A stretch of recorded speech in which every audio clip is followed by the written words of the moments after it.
I've been waiting to talk about this to you until we were recording. Woo! Hey guys, welcome back to Dusted Gamers. We're playing Super Nintendo Classic Edition. Blake's gonna get a call and he has to go home like right in the middle of this because of his baby. Which is not here yet. It's on the way. Like literally right in the middle of this video. It's gonna be like, shit, I gotta go. Oh man. So, I love this game. Huh? I love this game. I do too. I just don't like the crying baby part of it. I really want to play the one that's on Wii U with you, the Woolly World. Yeah, it's so good on 3DS. I can't wait to play it on an actual console. The 3D works really well though for it. So there's a Game Genie code to turn the crying off if you play it on real hardware. Oh yeah. Yeah. So welcome to Yoshi's Island, Toasted Gamer style.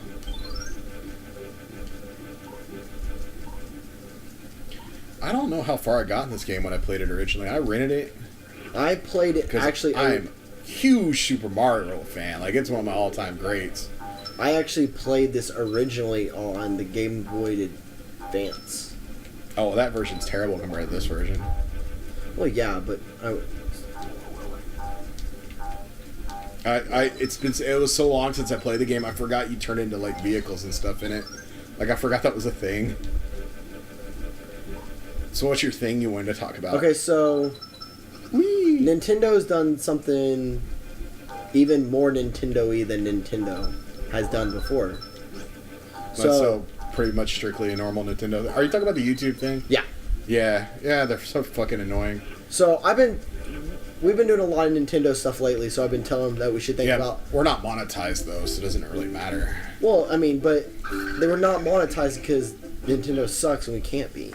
Well, right now we're not monetized because you have to have 10,000 views across all your videos before... Well, yeah, that's the new thing. So... But Nintendo in general doesn't want you to be just a random person on YouTube. They want you to join the YouTube partner program. So I've been thinking about, like, us applying to do it because we've been playing almost strictly Nintendo games. Yeah. Lately. But you don't have to only play Nintendo games on there to be a Nintendo partner. No. But I'm just saying we've been playing a lot, so... I was like, we should do this. And you're like, oh, I don't know, maybe... I'm not sure that ever happened.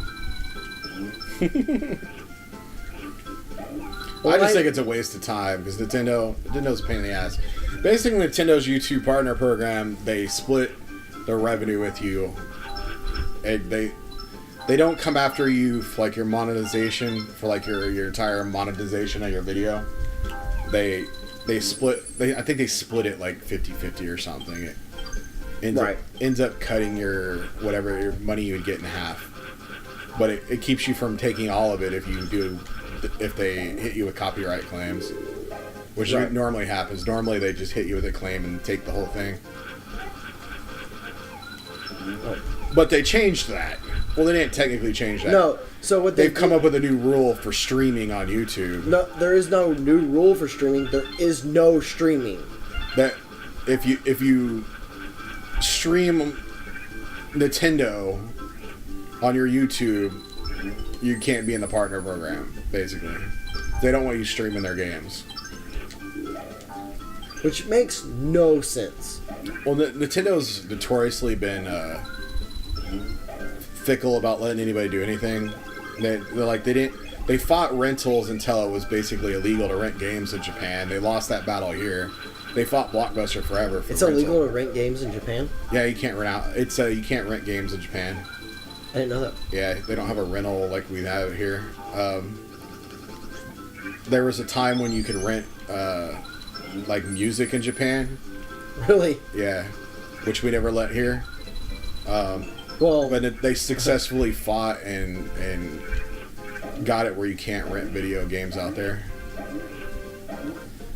You can't rent music until all these streaming services came about. Yeah. You're basically renting music. Literally, one of the first rental places they had out there, they went from renting. It's sort of like the computer game thing.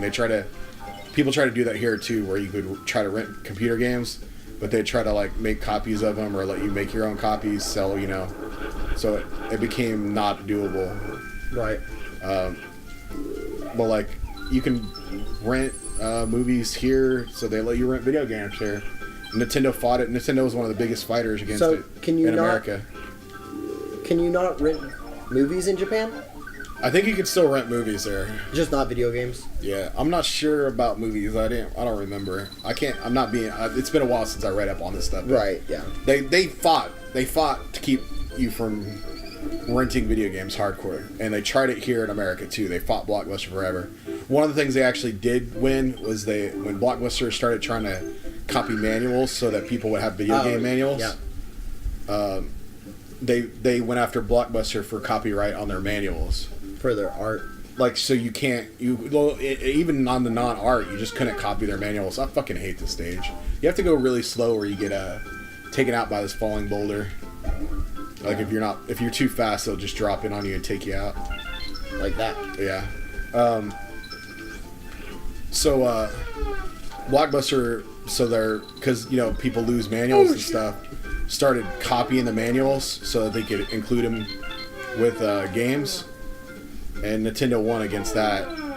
So what Blockbuster did was started creating their own manuals for the games, and that's why you end up with these really terrible manuals with video games back in the day. Like, they were really bad. Like, just like the stupidest, terrible video game manual you could possibly have, like taped to the rental box.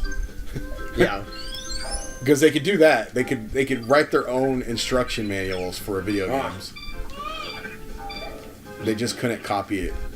They couldn't copy the images that were in the Nintendo manuals. Right. They could include the manuals if they still had them. But that shit got lost really quick. Yeah. Yeah, Nintendo does shit like this all the time.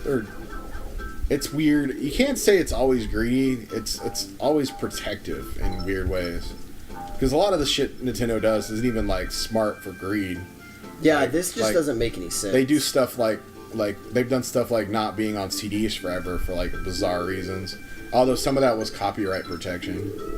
Like they were the masters of like doing lockout chips and shit forever.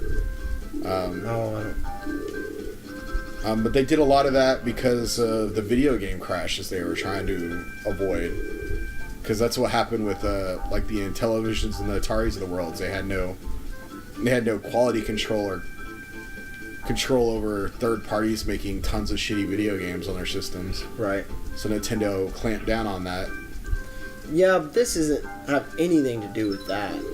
Yeah, nobody knows why they're crazy about the Let's Play videos, but they're really the craziest one. Microsoft was one of the first ones to be like, yeah. Microsoft came out and basically was like, well, first off, Microsoft was successful because of some of this stuff. Because like stuff like Red vs. Blue, which was not official, making movies out of Halo, was like it was very big for Microsoft's culture from the beginning. You kind of fly, and you run out of time if you don't. There we go. You'll probably run out of time and get zoomed back, but it doesn't really affect you much. No, I know. I just couldn't remember how to do it. Oh shit. Like Red vs. Blue and stuff like that, like the Machinima videos. Yeah. Were really helpful for Microsoft kind of to create a culture with gaming fans. Right. From the start. So Microsoft actually had basically a thing on their website. They probably still do, where it was like, yeah, use our videos for that type of stuff. Just don't steal our images and call them your own or whatever. Yeah. Type basic stuff. Right. But they love it when you make movies with their video games and stuff. They love that because it's made them huge, or helped make them huge when they're, really successful. Red vs. Blue was big for Halo. It really helped create the culture around Halo, along with LAN parties and everything else. Flowers. Yes. Bonus challenge! I think Sony never really came out and was like, do this, but I think they were pretty much like, yeah, if Microsoft's well, I mean, they doing it, kind of try and be a little shitty about it with the... Well, they have the lockout on the fucking PlayStation, but that's mostly done for keeping you from like recording DVDs and shit. Right. Which, coming from Sony's sort of been on that DVD player sides for so long. Right, because I mean they added the Blu-ray. Yeah, the Blu-ray and the DVD players is kind of a Sony thing, so it's. I could see why they. Plus, they make movies and shit, so. Right. I could see why they'd be a little weird about keeping you from recording movies, which is what the HDCP crap, which is absurdly annoying. Yeah, but doesn't Xbox have that like just built in? Like if you go to Hulu, it stops you from recording, doesn't it? Yeah, but Microsoft's good about software. What can I say? I mean, they are a computer company. They're really good about weird shit like that. I mean, they just added another feature we haven't even looked into yet, where it ties your gamer tag to the controller. Which, where the hell did that come from? That was weird. So apparently now you can have your own controller in a household. You tie it to your gamer tag. So if you turn on a game, like you turn on the Xbox with that controller, it signs that person in. So, and this is like a feature I've never heard anybody in their right mind ask for. I've never heard anybody ask for this. It's smart though. I mean, I could see like you and your wife having different controllers, and then whoever uses theirs to turn it on, that's the profile that comes up. That seems incredibly ingenious. Yeah.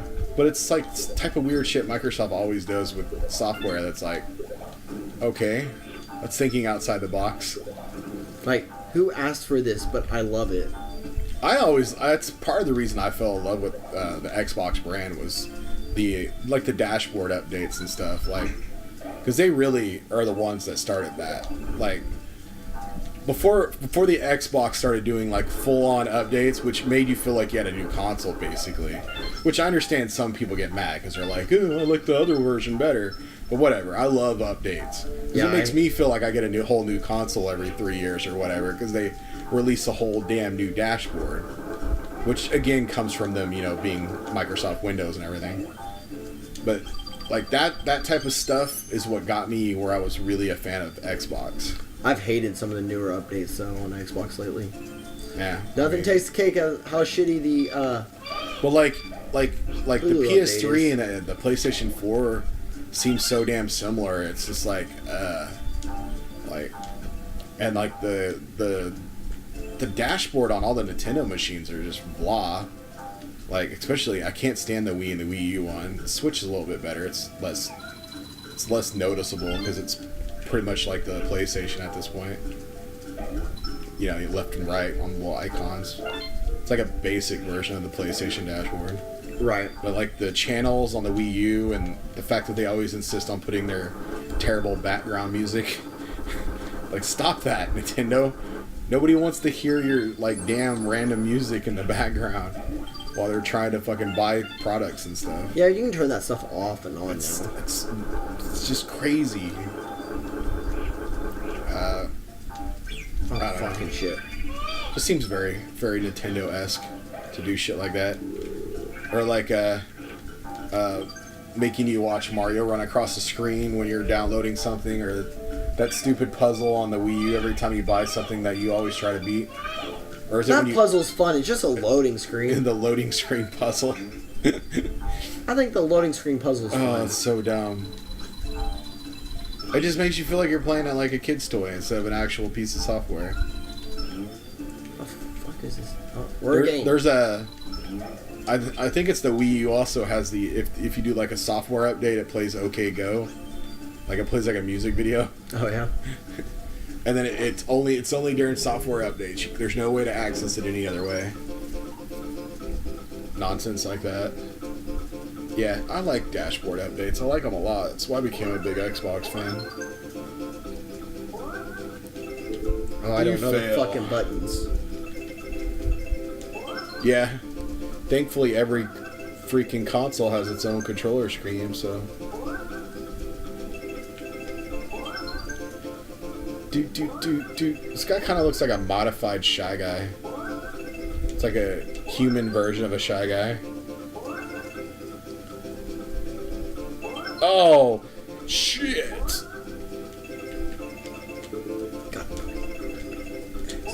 It's your time to shine, Blake. Yay! 1 up. You got one up for that. Yeah. Really? Yeah. It's a lot of work for 1 up. This is another game that if you try to play on like a non-original hardware, there's a lot of trouble trying to do it, like the emulator ones, because it has the fucking chip in it also. It's one of those games that's not easy to fucking play on unofficial places in unofficial ways. You don't see it as much in the regular stages, but when you're pretty much all the bosses use it. The chip, because they use it. What is the chip? This one is used for like when you fight the bosses, they like expand and stretch and everything. It's used for that. It's like a scaling FX chip. I'm not sure they gave it a different name. I'm pretty sure it's not the FX chip, because the FX chip's used for like polygons and 3D shit. I think it's just a special chip. There was a bunch of different games that use special chips for the Super Nintendo. Like Mega Man X uses the FX chip or some special chip for all of its 3D nonsense it uses in it. Fuck it. Move on.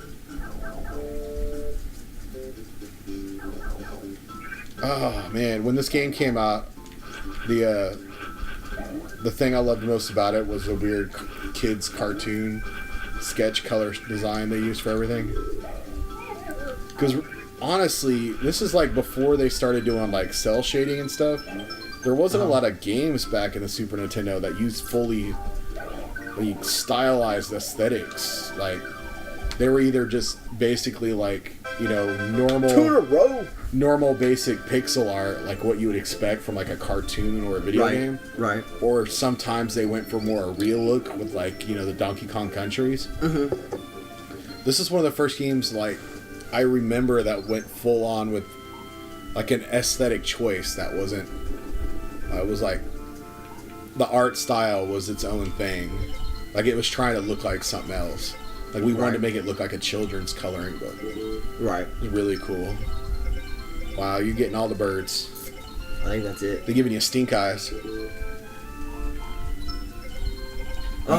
got 10 scratchers. Oh no, you got 10 Luigi lives. 10 lives. 10, you get I said 10 Luigis. Yeah, I heard you. I was giving you the benefit of the doubt. Yay! Do. First castle. I don't think you're gonna make it to this castle. Oh, this level's fucking dicks. The woolly whatever. Woolly World? Yeah, it has like an easy super casual mode that you can play. Where the little poochies follow you around and you can use them as your projectiles. Oh, so, yeah, you were talking about so that. You never run out of projectiles. It's like if you want like your like little cousin or whatever to play, they don't have to fucking be hating life. Right. I like the little shy boos or turning the machine. Manual labor, only in this Bowser Castle. Because the Woolly World has a little bit of difficulty to it, doesn't it? I mean, it's probably easier in this game because you don't have to worry about the baby running off or anything. Right. Yeah, buddy. Wow, you did that better than I did last time I did it. Well, what can I say? I got really stuck on that last time. I've played this game a lot. I don't even know if I beat it, honestly. I actually did. I know I got through like half of it at least. I just didn't like it as much as Super Mario World. Oh, shit. It's harder than Super Mario World for sure. Oh shit. Which isn't saying much. There you go. That's what you get for all that trash talking. Yeah, I was gonna say get you some shells. Fuck! That's what happened to me too. That's exactly what happened to me last time I was here. I was like, I'm gonna get some shells. Then, fuck, there's 2 of them. I like came back. Oh, what? That motherfucker just jumps himself into some lava. I'm gonna go find Crockmire. Crockmire, no! Yeah, this is another game like Chrono Trigger where the fans love the game more than the one before it, and it always pisses me off. Like, I love Chrono Trigger and I love this game, but like, I'm a Super Mario World Final Fantasy 3 guy. People like this game more than Super Mario World? Oh yeah. I think it got higher reviews. I could see maybe the higher reviews because it is kind of so different. I'm pretty sure it got higher reviews. But those magazines back then always hyped the next thing as the biggest thing, though. Right. It's hard to know. But I mean, to me, like, I don't know. The weird thing is, like, I do the same thing with Ocarina of Time and Majora's Mask. Uh-huh. Like, I love Majora's Mask way more than Ocarina of Time, and Ocarina of Time's, like, the big popular one that came first. Uh-huh. But, yeah. But, like, yeah, people love Chrono Trigger way more than Final Fantasy 3. Well, I knew that. And it seems like it would be cooler to like Chrono Trigger because it's not a sequel, it's sort of its own original thing. Plus that art from the Dragon Ball Z guy. But to me, I mean, it's Final Fantasy 6, my all-time favorite game, so. It was really funny after Final Fantasy 3 came out, which is Final Fantasy 6. I'm sorry to be confusing, but it was called 3 on the Super Nintendo. And like every game they released after that, like Square Enix, they all got compared to it. So it was like Secret of Evermore was coming out, and they're like, following up their massively successful Final Fantasy 3, we got the next biggest game for you. And they did the same thing. Oh God! They did the same thing for Chrono Trigger also. It was like, oh yeah. You guys remember Final Fantasy 3 last year? Well, now we got Chrono Trigger. It's even better than the last game. I didn't even see the keyhole. It's back there. Oh, that guy's so awesome. Oh, God damn. And you're fucked. Your baby's gone. Baby gone, baby gone. Oh, you got another red coin, though. I love how the doors open in these. And it doesn't do the same in this one. In Super Mario World, it like expands into the screen. It's like wonk. Oh yeah. Love the way they look on that one. Those are secret doors though, so it's secret exits. They deserve a little bit more flair than this one key door. Just let him jump over your head and move on. He's like gonna push you into a corner. Oh shit. Probably don't need to be in here at all. I think you get like a save point. Nope. Like kind of like that? Yep. a lot like that one there. Damn. So right here you can see what the chip does in this one. It's used for super scaling of objects. So you take something like that and then they can stretch it out. Yeah. And pretty much all the bosses use it.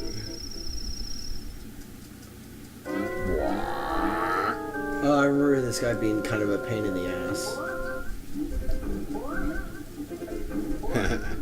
You have to get over there and get one of them shells.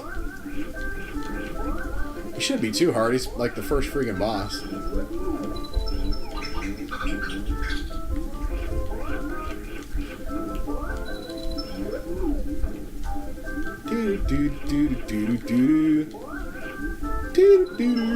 Oh shit! Oh! Fucking shit. He needs to pull up his pants. His crack is showing. And do the rock away. And lean back. Lean back. Your reference is totally lost on me. It's a rap song. I know, but it's like definitely not my time. Oh shit!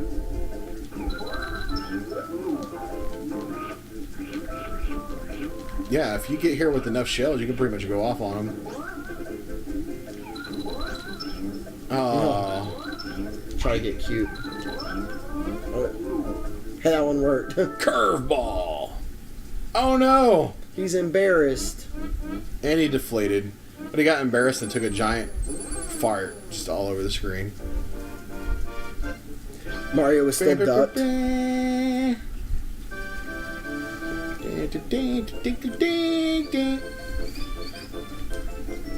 Oh, 60 points. That's another thing about this game that bugs me.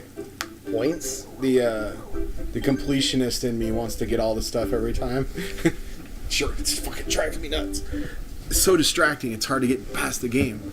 Alright guys, we'll see you on another episode.